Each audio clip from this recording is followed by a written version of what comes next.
මේ හතිදදා එන්නේ හරිම හරි හපංකමක් කරලා මෙයා. කලින් ඇනෙක්ස් එකේ ඉදි තමයි මේක උනේ. අයියත් එක්ක එළියට ගියපු ශීබුරු අයියව බය කරලා පැනලා දුවලා.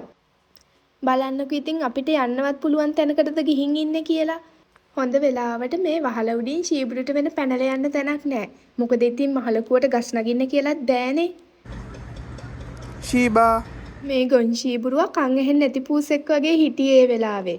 එයාට මැති වෙලා එනකන් අයියටයි මටයි බලාගෙන ඉන්න උනා මෙයා මොකද්ද කරන්නේ කොහෙද යන්නේ කොහෙන්ද එන්නේ කියලා. ආවට පස්සේ ඉතින් පොඩි දඬුවමක් දුන්නා. බලන්නකෝ.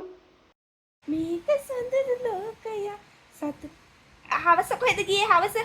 අර ගෙයින් පැනලා ගියේ. ඒක නිසානේ මේ නටන්න වෙලා තියෙන්නේ. නන්නානේ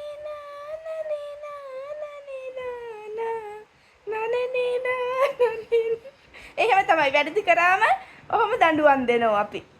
ඕනකට වඩා හුරුතල් කරන්නේ නැහැ අපි දැන්. මෙහෙ බලන්න මෙහෙ ශීබා මෙහෙ බලන්න. මේක සුන්දර ලෝකයක් සතුට සිනහ පිරුණු සාදයක්. ටු ටු ටු ටු